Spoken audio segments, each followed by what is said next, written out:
Hello students, शुरुआत करते हैं मॉडर्न फिजिक्स की। अगर मॉडर्न फिजिक्स की कहानी की शुरुआत करते हैं स्टूडेंट्स, तो मॉडर्न फिजिक्स की कहानी जो है वो शुरू होती है कहाँ से? इलेक्ट्रॉन की डिस्कवरी से।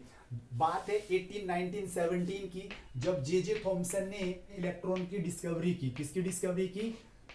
इलेक्ट्रॉन की डिस्कवरी की। इलेक्ट्रॉन की डिस्कवरी के बाद स्टूडेंट्स फिजिक्स के फील्ड में क्रांति आ जाती है, क्योंकि इलेक्ट्रॉन की डिस्कवरी के बाद एटॉमिक स्ट्रक्चर को समझने में हेल्प हुई। और जब विलियम क्रूक जो एक्सपेरिमेंट कर रहे थे, कैथोड रे एक्सपेरिमेंट, तो कैथोड रेज पे जो स्पेसिफिक चार्ज है उसका मैग्नीट्यूड कितना होगा वो फाइंड आउट करने में हेल्प हुई।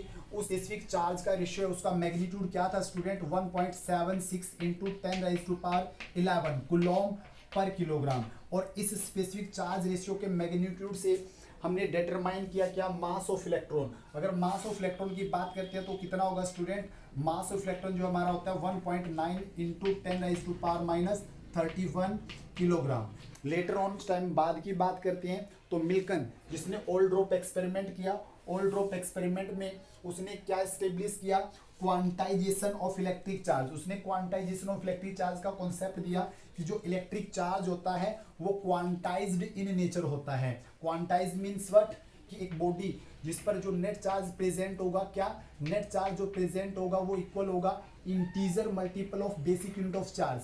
मीन्स उसने इलेक्ट्रिक चार्ज की क्वांटाइजेशन डिस्क्रीट वैल्यू में प्रेजेंट होने का कॉन्सेप्ट दिया कि जो हमारी स्टेयर्स होती है, सीढ़ियां होती हैं, उस पैटर्न में डिस्क्रीट वैल्यूज की फॉर्म में एक बॉडी पर चार्ज प्रेजेंट होता है। जो ये डिस्क्रीट वैल्यूज होंगी वो एक कांस्टेंट वैल्यू की इंटीजर मल्टीपल होंगी। जो कांस्टेंट वैल्यू होगी E, 2 times of E, 3 times of E, 4 times of E, so on, that is lastly n times of E. जो ये ई है, this is the smallest value of magnitude of electric charge. अगर इसकी बात करते हैं student यहाँ ई क्या है? बेसिक चार्ज ऑफ यूनिट, जिसका मैग्नीट्यूड होगा 1.6 into 10⁻19 Coulomb. This is the value of smallest charge present on a material. दुनिया में जो सबसे छोटा चार्ज प्रेजेंट होता है, ये उसकी वैल्यू थी, जो मिल्कन के ओल्ड ड्रॉप एक्सपेरिमेंट से डिटरमाइन हुई। लेटेस्ट अगर वैसे बात करते हैं स्टूडेंट्स, तो क्वार्क का कॉन्सेप्ट भी है। क्वार्क के अकॉर्डिंग अगर बात करते हैं स्टूडेंट्स, तो ई का 2/3 टाइम्स 1/3 टाइम्स जो चार्ज है वो प्रेजेंट होता है क्वार्क्स पे। लेकिन +2 क्लास के लेवल पर हम क्वार्क को कंसीडर नहीं करते। उसी टाइम पर नोट किया गया स्टूडेंट्स, जब एक मेटल शीट पर अल्ट्रावायलेट लाइट जो है क्या की जाती है? इंसिडेंट की जाती है। वहां से क्या होता है? इलेक्ट्रॉन का एमिशन होता है। क्या नोट किया गया? उसी टाइम पर यह बात भी नोट की गई थी स्टूडेंट्स कि जो अल्ट्रावायलेट लाइट है उसको इंसिडेंट करते हैं किसी मेटल शीट पर, और वहां से एमिशन ऑब्जर्व होता है किनका? इलेक्ट्रॉन्स का। तो अब जितने भी कॉन्सेप्ट क्लैरिफाई हुए स्टूडेंट्स, इन कॉन्सेप्टों ने लीड किया साइंटिस्ट को। क्या किस तरीके से लीड किया? कि जो इलेक्ट्रॉन है वो एक फंडामेंटल कॉन्स्टिट्यूएंट पार्टिकल है। किसका? एवरी मैटर का। इट मींस हर एक मैटर की कंपोजिशन जो है इलेक्ट्रॉन के साथ भी होती है। इलेक्ट्रॉन जो है हर एक मैटर की कंपोजिशन में काउंट होता है। तो ये कहानी पहुंचते पहुंचते स्टूडेंट्स पहुंच जाती है 20th सेंचुरी पे। 20th सेंचुरी में अगर बात करते हैं स्टूडेंट्स, तो 20th सेंचुरी में लाइट का नेचर जो है एक मिस्ट्री बना हुआ था सभी साइंटिस्ट के लिए, कि लाइट जो है वो कैसा नेचर पोजेस करती है? पार्टिकल नेचर पोजेस करती है या वेव नेचर पोजेस करती है? स्टूडेंट्स तो डिस्कस करते हैं कुछ थ्योरी जो लाइट के नेचर से रिलेटेड दी गई थी, कि लाइट जो है वो पार्टिकल है या वेव है। इस मिस्ट्री को सोल्व करने के लिए साइंटिस्ट ने अलग अलग टाइम पर अलग अलग थ्योरी प्रपोज की। तो सबसे पहले अगर बात करते हैं स्टूडेंट्स, तो सबसे पहले थ्योरी दी गई थी न्यूटन सर के द्वारा 1672 में। न्यूटन सर ने थ्योरी दी कॉस्पिकुलर थ्योरी। कौन सी थ्योरी थी? कॉस्पिकुलर थ्योरी। उस थ्योरी के अकॉर्डिंग अगर स्टूडेंट्स बात करते हैं तो लाइट को पार्टिकल नेचर काउंट किया गया था। न्यूटन ने बोला कि लाइट जो है वो क्या है? स्मॉल डिस्क्रीट पार्टिकल्स की फॉर्म में प्रेजेंट होती है, और इन स्मॉल डिस्क्रीट पार्टिकल्स को नाम दिया गया था कॉस्पिक्यूल्स का। ये स्मॉल डिस्क्रीट पार्टिकल जो है वो क्या करते हैं? जैसे सोर्स ऑफ लाइट से जब लाइट स्प्रेड आउट होती है तो वो स्मॉल डिस्क्रीट पार्टिकल्स की फॉर्म में स्प्रेड आउट होती है, और जो स्मॉल डिस्क्रीट पार्टिकल्स हैं इनको नाम दिया था न्यूटन ने कॉस्पिक्यूल्स का। इस थ्योरी को नाम दिया गया, इस थ्योरी को बोला गया था कॉस्पिकुलर थ्योरी। ठीक है। उसके बाद स्टूडेंट्स आते हैं हाइजन 1678 में, जिन्होंने थ्योरी दी वेव थ्योरी। कौन सी थ्योरी दी थी? Wave theory. अगर इस थ्योरी के अकॉर्डिंग अगर बात करते हैं स्टूडेंट्स, तो जो लाइट है वो प्रोपेगेट करती है, लाइट जो प्रोपेगेट करती है in form of wave fronts.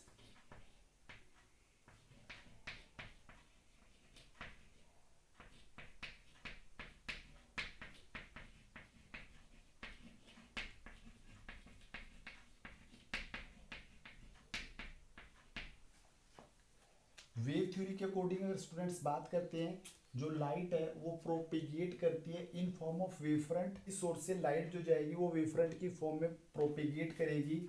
से ये सोर्स ऑफ लाइट है, इससे जो रेज की फॉर्म में हमने लाइट स्प्रेड आउट की है, हाइजन ने बोला ये लाइट जो प्रोपेगेट होगी सोर्स से, ये in form of wave front होगी, वेव फॉर्म में प्रोपेगेट करेगी सोर्स से। ठीक है, तो इट मीन्स हाइजन ने स्टूडेंट्स लाइट का वेव नेचर प्रेफर किया। कौन सा नेचर प्रेफर किया? वेव नेचर प्रेफर किया। और न्यूटन ने कौन सा नेचर प्रेफर किया था? Particle nature. कौन सा नेचर? पार्टिकल नेचर जो है न्यूटन सर ने प्रेफर किया था। ठीक है, लेकिन अगर बात करें स्टूडेंट्स, उस टाइम पर न्यूटन सर जो है ज़्यादा फेमस थे, जिसकी वजह से हाइजन की वेव थ्योरी को इतनी प्रेफरेंस नहीं मिली।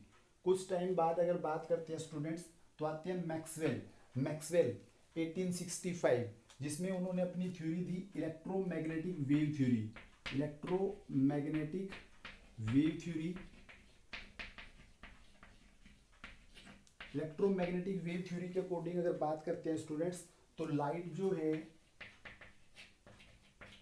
कंसिस्ट करती है time varying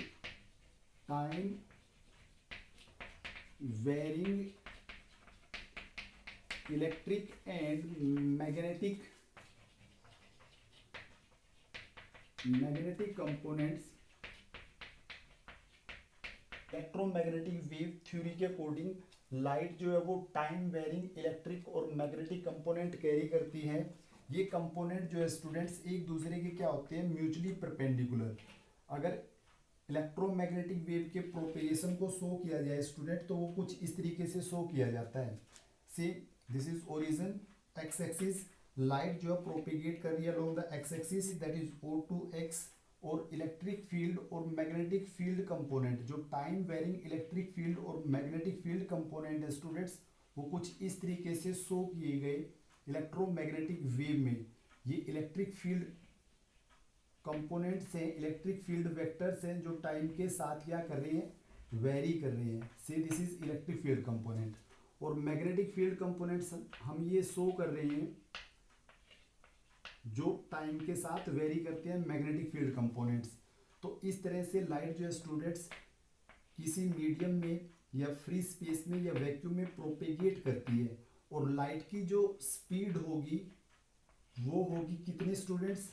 3 × 10⁸ metre per second. जो लाइट है स्टूडेंट्स वो किस स्पीड से मूव करती है? 3 × 10⁸ मीटर पर सेकेंड। ठीक है, इसमें जो इलेक्ट्रिक कंपोनेंट होंगे और मैग्नेटिक कंपोनेंट होंगे वो दोनों एक दूसरे के क्या होंगे? परपेंडिकुलर होंगे, और साथ में परपेंडिकुलर होंगे डायरेक्शन ऑफ प्रोपेगेशन के। तो मैक्सवेल ने लाइट का वेव नेचर प्रेफर किया। कौन सा नेचर प्रेफर किया? वेव नेचर प्रेफर किया। उसके बाद स्टूडेंट्स ये कहानी पहुंच जाती है 20th सेंचुरी में। 20th सेंचुरी में मैक्स प्लैंक आते हैं। मैक्स प्लैंक ने प्रपोज की क्वांटम थ्योरी ऑफ लाइट। कौन सी थ्योरी? Quantum theory.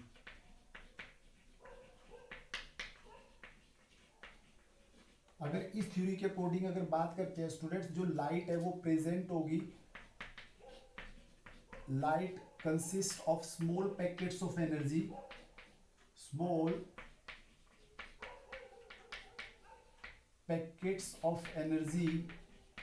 लाइट जो स्मॉल पैकेट ऑफ एनर्जी की फॉर्म में प्रेजेंट होती है, और in small packet of energy को नाम दिया गया था फोटोन का। किसका नाम दिया गया था? फोटोन का। कि मैक्सवेल के अकॉर्डिंग अगर बात करते हैं स्टूडेंट्स, तो लाइट जो है वो स्मॉल पैकेट ऑफ एनर्जी की फॉर्म में प्रोपेगेट करती है, और ये स्मॉल पैकेट ऑफ एनर्जी जो होंगे वो क्या होंगे? फोटॉन्स होंगे। तो लास्टली अगर बात करें स्टूडेंट्स, मैक्सवेल ने भी लाइट का पार्टिकल नेचर प्रेफर किया, पार्टिकल नेचर को सपोर्ट किया। मैक्सवेल ने लाइट के पार्टिकल नेचर को सपोर्ट किया। तो अगर बात करते हैं स्टूडेंट, जैसे न्यूटन सर ने बोला पार्टिकल, हाइजन ने वेव थ्योरी से बोला वेव, मैक्सवेल ने इलेक्ट्रोमैग्नेटिक वेव थ्योरी से बोला वेव, और मैक्स प्लैंक ने बोला पार्टिकल नेचर। इस तरह से स्टूडेंट अगर बात करते हैं कि लाइट जो है वो पार्टिकल नेचर पोजेस करती है या वेव नेचर पोजेस करती है, ये कॉन्सेप्ट जो है पार्टिकल और वेव दोनों कैरेक्टर से जुड़ा रहा। ठीक है, क्यों? क्योंकि कुछ फिनोमिना ऐसी थी जो लाइट के पार्टिकल नेचर से जुड़ी हुई थी, जिनको पार्टिकल नेचर जो है कंसीडर करके एक्सप्लेन किया जा सकता था, और कुछ फिनोमिना ऐसी थी स्टूडेंट्स जिनको वेव नेचर के बिहाफ पर एक्सप्लेन किया जा सकता था। जैसे पार्टिकल नेचर पे अगर बात करते हैं तो हमारा जो फोटो इलेक्ट्रिक इफेक्ट है, फोटो इलेक्ट्रिक इफेक्ट ये एक्सप्लेन किया गया पार्टिकल नेचर से। कॉम्पटन इफेक्ट है, कॉम्पटन इफेक्ट ये भी पार्टिकल नेचर की हेल्प से और ये भी पार्टिकल नेचर की हेल्प से। वेव नेचर में अगर बात करें जो इंटरफेरेंस है, interference of light, diffraction of light,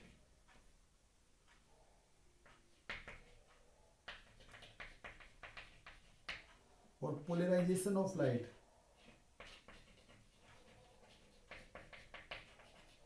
interference, diffraction of light और पोलराइजेशन ऑफ लाइट ये एक्सप्लेन किए गए वेव नेचर के बिहाफ पे। तो लाइट का नेचर जो है स्टूडेंट्स वो साइंटिस्ट के लिए एक मिस्ट्री बन चुका था कि ये पार्टिकल नेचर पोजेस करती है और वेव नेचर पोजेस करती है। लास्टली अगर बात करते हैं स्टूडेंट, लाइट के नेचर से रिलेटेड कॉन्सेप्ट दिया डी ब्रोगली ने। अगर डी ब्रोगली के अकॉर्डिंग अगर बात करते हैं स्टूडेंट्स, तो डी ब्रोगली ने क्या कॉन्सेप्ट दिया? लास्टली अगर बात करें स्टूडेंट्स, तो डी ब्रोगली ने कॉन्सेप्ट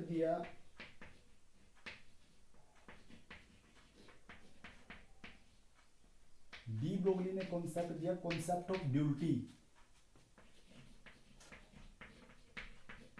कौन सा कॉन्सेप्ट दिया? Concept of duty. तो डी ब्रोगली का कॉन्सेप्ट क्या था? Every moving particle like electron, proton, even photon possess dual character, that is wave character as well as particle character। देखिए क्या बोला डी ब्रोगली ने? डी ब्रोगली ने बोला every moving particle like electron, proton and photon possess dual nature, that is particle nature as well as wave nature. इस तरह से students light की ड्यूटी का कॉन्सेप्ट आया कि लाइट जो है किन्हीं फिनोमिनाओं में पार्टिकल नेचर शो करती है और कुछ फिनोमिनाओं में वेव नेचर शो करती है। तो इस तरीके से लाइट की कहानी जो है स्टूडेंट्स वो जुड़ जाती है ड्यूल नेचर से। ठीक है, और डी ब्रोगली ने अपने हाइपोथेसिस से जो वेव उस मूविंग पार्टिकल के साथ एसोसिएट होगी उसके लिए एक मैथमेटिकल रिलेशन दिया, जिसमें उस पार्टिकल की वेवलेंथ को बताया गया था। ठीक है, वो रिलेशन क्या था? वो रिलेशन था lambda is equal to H divided by P और H divided by M V. जो यहाँ लैम्डा है स्टूडेंट्स वो है wavelength of moving particle, wavelength of moving particle, and p that is equal to mass into velocity is the momentum or momentum of that moving particle। h है हमारा Planck constant. h क्या है? Planck's constant, जिसकी value जो है वो होगी 6.626 into 10⁻⁻34 joule second. Modern physics में अगर बात करते हैं जो हमारी 7th और 8th यूनिट है, 7th plus 8th unit. 7th unit कौन सी? Dual nature of matter and radiation. 8th unit कौन सी? Atom and nuclei. दोनों यूनिट्स को सम अप करके हमारे पास टोटल 5 सेक्शन बनते हैं। कितने सेक्शन बनेंगे स्टूडेंट्स? 5 सेक्शन बनेंगे। जिससे अगर हम बात करें तो जो हमारा फर्स्ट सेक्शन रहेगा वो रहेगा photo electric effect. Photo electric effect जो हमने फर्स्ट सेक्शन मॉडर्न फिजिक्स में डिस्कस करना है। सेकंड सेक्शन हमारा रहेगा मैटर वेव। क्या रहेगा? मैटर वेव, जिसमें हम डी ब्रोगली हाइपोथेसिस जो है उसको डिस्कस करेंगे, डी ब्रोगली के कॉन्सेप्ट। देन हमारा थर्ड सेक्शन रहेगा स्टूडेंट्स एटॉमिक स्ट्रक्चर। क्या रहेगा? एटॉमिक स्ट्रक्चर, जिसमें एटॉमिक मॉडल, जो डिफरेंट टाइम पर एटॉमिक मॉडल दिए गए थे उनकी स्टडी करेंगे। जैसे जे थॉमसन का एटॉमिक मॉडल हो जाता है, अल्फा स्कैटरिंग एक्सपेरिमेंट हो जाता है रदरफोर्ड का, बोहर पोस्टुलेट हो जाते हैं या बोहर एटॉमिक थ्योरी हो जाती है। ठीक है, नेक्स्ट हमारा सेक्शन रहेगा nuclear physics. Nuclear physics, nuclear physics में बेसिकली अगर बात करें स्टूडेंट्स तो हम रेडियो एक्टिविटी पे बात करेंगे। किस पे बात करेंगे? रेडियो एक्टिविटी पे बात की जाएगी। ठीक है, और लास्ट हमारा सेक्शन रहेगा स्टूडेंट्स मॉडर्न फिजिक्स में एक्स रेज। ठीक है, तो ये हमारे 5 सेक्शन होंगे मॉडर्न फिजिक्स में जो हमने डिस्कस करने हैं। तो हम फर्स्ट शुरू कर रहे हैं फोटो इलेक्ट्रिक इफेक्ट, और फोटो इलेक्ट्रिक इफेक्ट में जो हमारा फर्स्ट कॉन्सेप्ट होगा वो होगा particle nature of light. Particle nature of light means the photon. The photon, अगर इसमें बात करते हैं स्टूडेंट्स तो मैक्स प्लैंक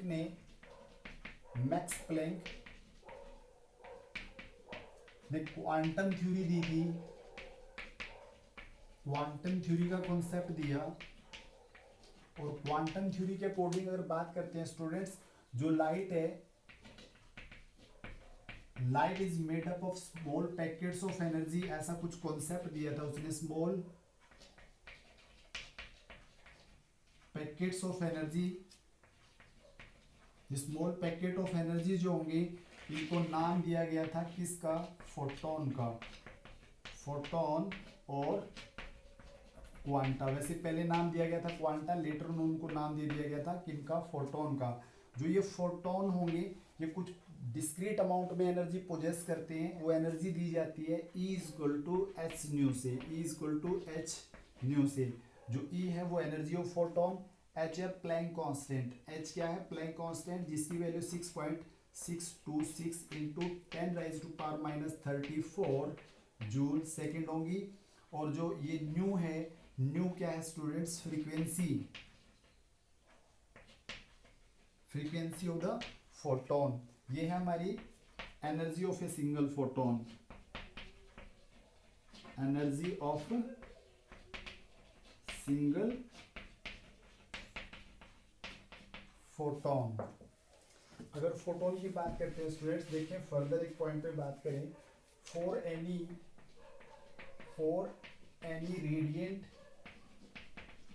रेडिएंट एनर्जी, किसी भी रेडिएंट एनर्जी के लिए अगर बात करते हैं स्टूडेंट्स तो हम टर्म यूज करते हैं क्वांटा। क्या यूज करते हैं? क्वांटा। लेकिन अगर बात करें स्टूडेंट स्पेशली फॉर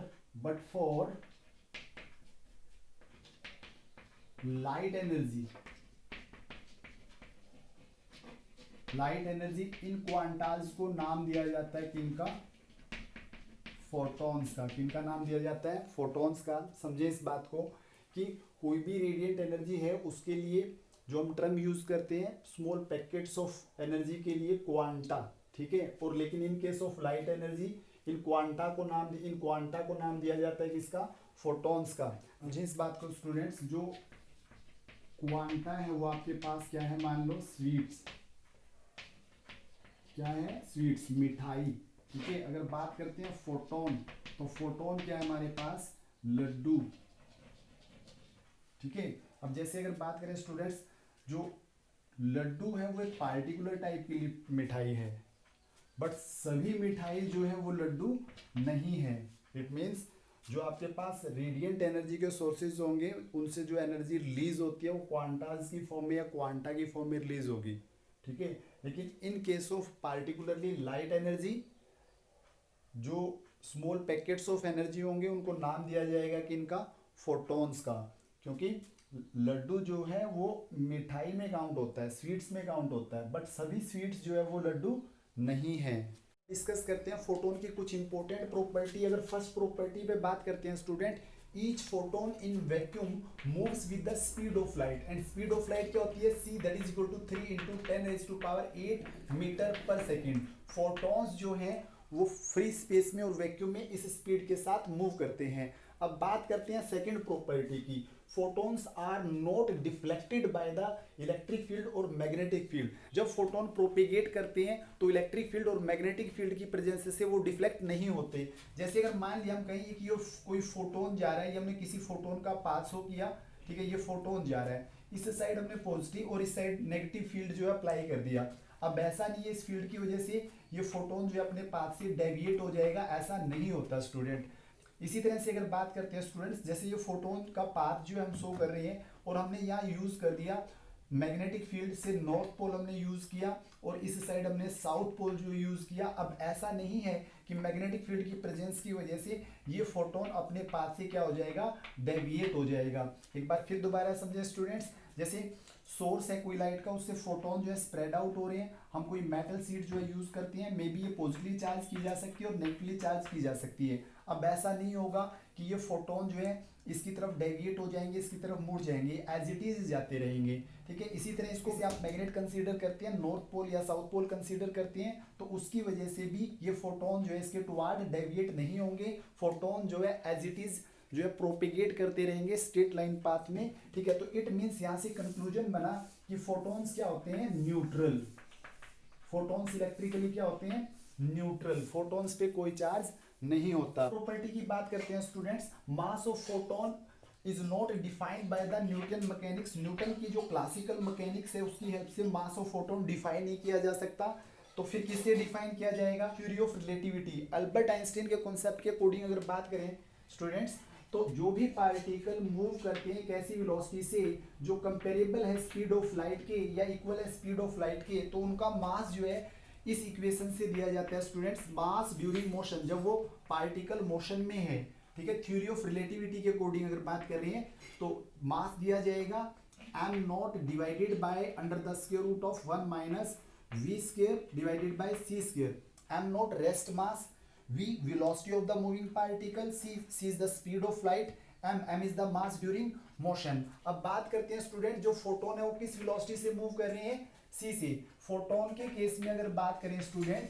जो फोटॉन्स हैं उसमें जो उनकी स्पीड है v that is equal to c, तो यहाँ से हमारे पास मास ऑफ फोटोन जो बन के आएगा, mass of photon is equal to m not divided by under the square root of 1 minus v is equal to c, that's why c square divided by c square, cancel out किया 1 that is 0। तो lastly अगर बात करें तो ये बना हमारे पास mass of photon during motion, तो is equal to what, mass divided by 0। तो यहाँ से इंप्लाइज हुआ स्टूडेंट्स कि mass of photon that is rest mass, यहाँ से इंप्लाइज हुआ students rest mass of photon is equal to 0, कि फोटोन का रेस्ट मास जो होता है 0 होता है। नेक्स्ट प्रॉपर्टी पे बात करते हैं स्टूडेंट, फोर्थ प्रॉपर्टी, फोटोन जब भी इंटरेक्ट होता है मैटर के साथ, ठीक है, तो उसकी एनर्जी और मोमेंटम जो है वो क्या रहेगी, कंजर्व रहेगी। बट जो नंबर ऑफ फोटोन है, बट जो नंबर ऑफ फोटोन है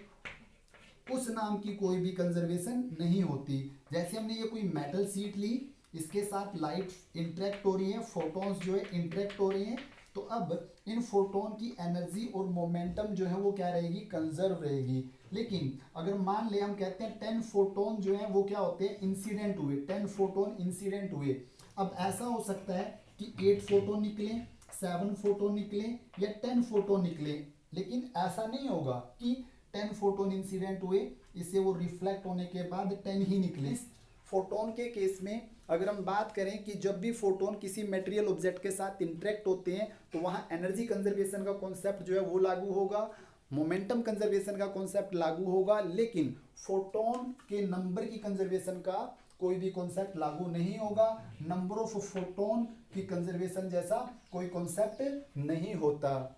अब फिफ्थ प्रॉपर्टी पे बात करते हैं स्टूडेंट। फिफ्थ प्रॉपर्टी क्या होगी फोटोन की, अगर बात करें फोटोन की एनर्जी की, तो energy is given by E which is equal to h nu. यहाँ h हमारा प्लैंक कांस्टेंट होगा 6.626 इंटू 10⁻⁻34 जूल सेकेंड, ये वैल्यू है प्लैंक कांस्टेंट की। और न्यू क्या है हमारी फ्रीक्वेंसी, क्या है nu frequency of the photon, ठीक है।